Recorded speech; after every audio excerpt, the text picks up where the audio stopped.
नमस्कार। दिन भर की बड़ी खबरों में आपका स्वागत है। मैं हूं करिश्मा श्रीवास्तव। आज इस बुलेटिन में बात होगी। रिजर्व बैंक के गवर्नर शक्तिकांत दास ने कहा कि मोरेटोरियम किसको देना है और किसको नहीं, यह बैंकों को तय करना है। उन्होंने बताया कि केवी कमता कमेटी की रिपोर्ट आने के पहले बैंक निर्णय ले सकती है। कौन सा अकाउंट, बिजनेस अकाउंट हो या पर्सनल अकाउंट हो, मोरेटोरियम किसको देना है, ये बैंक निर्णय लेगा।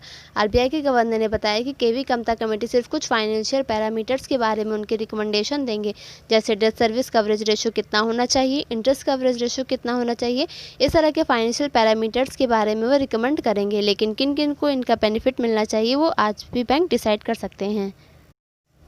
योगी सरकार ने कोरोना वायरस जैसे महामारी के चलते लॉकडाउन में किसानों को बड़ी राहत दी। अब 2 दिवसीय लॉकडाउन में भी खाद, बीज व कीटनाशक की दुकानें खुलेंगी। किसानों की समस्या को सरकार ने ध्यान में रखते हुए योगी सरकार ने बीज भंडार, कीटनाशक दवाओं, उर्वरकों और दुकानों को खोलने के निर्देश जारी किए, जैसे मौसमी बीजों की बुआई समय पर किसान कर सकेंगे। कोरोना वायरस के चलते बीते मार्च से स्कूल कॉलेज बंद है। ऐसे में छात्र घरों पर बैठे संस्थान अब ऑनलाइन क्लासेस के जरिए बच्चों को पढ़ाई करवा रहे हैं। इस बीच कई बार स्कूल कॉलेज खुलने को लेकर कई तरह के दावे सामने आए हैं। वहीं कोरोना के चलते देश के अधिकतम अभिभावक नहीं चाहते कि अभी स्कूल कॉलेज खोले जाएं, क्योंकि इससे बच्चों में संक्रमण के फैलने का खतरा बढ़ जाएगा। हाल में एक सर्वे में पता चला है कि देश के करीब 77% अभिभावक चाहते हैं कि तमाम शैक्षणिक संस्थान बंद रहें। गणेश चतुर्थी यानी भगवान गणेश जी का जन्मोत्सव भारत में धूमधाम से मनाने की तैयारी चल रही है। आज से गणेश चतुर्थी पर गणेश प्रतिमा स्थापित कर उत्सव 10 दिनों पर चलेगा। सिर्फ भारत ही नहीं बल्कि अन्य देशों में गणेश जी की पूजा की जाती है। सबसे बड़े मुस्लिम आबादी वाला देश इंडोनेशिया की करेंसी रुपया कहा जाता है। यहाँ की 20,000 की नोट पर भगवान गणपति जी की तस्वीर है। दिल्ली विश्वविद्यालय ने अपने 2020-2021 के शैक्षणिक वर्ष में यूजी, पीजी, एमफिल और पीएचडी के विभिन्न पाठ्यक्रमों में प्रवेश के लिए आयोजित की जाने वाली प्रवेश परीक्षाओं का पूरा शेड्यूल जारी कर दिया है। डीयू में जारी कार्यक्रम के अनुसार प्रवेश परीक्षा यूजी के 10 पाठ्यक्रमों और पीजी में 86 के साथ और एमफिल और पीएचडी में प्रवेश के लिए आयोजित की जाएंगी। दिल्ली के आईएसआईएस के आतंकी पकड़े जाने के बाद उनके खुरासान मॉड्यूल से जुड़े होने की जानकारी सामने आई है। स्पेशल सेल की शुरुआती जांच में पता चला है कि आतंकी को इस्लामिक स्टेट के कमांडर्स अफगानिस्तान से कंट्रोल कर रहे थे और भारत में आतंकी वारदातों की योजना बना रहा था। वह कश्मीर के आईएसआईएस ऑपरेटिव इस्लामिक स्टेट के खुरासान प्रांत के संचालकों के साथ साइबर स्पेस के जरिए भी संपर्क में था।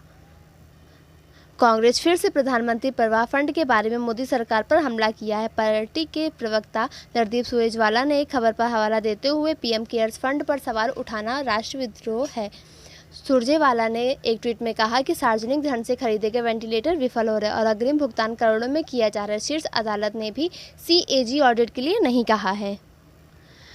शनिवार को ब्रिटेन के ब्रिस्टल ने राष्ट्रपिता महात्मा गांधी के चश्मे को नीलाम किया। यह नीलामी ऑनलाइन हुई। इस नीलामी में बापू के चश्मे को 2.5 करोड़ रुपए में अमेरिका के एक कलेक्टर ने खरीदा है।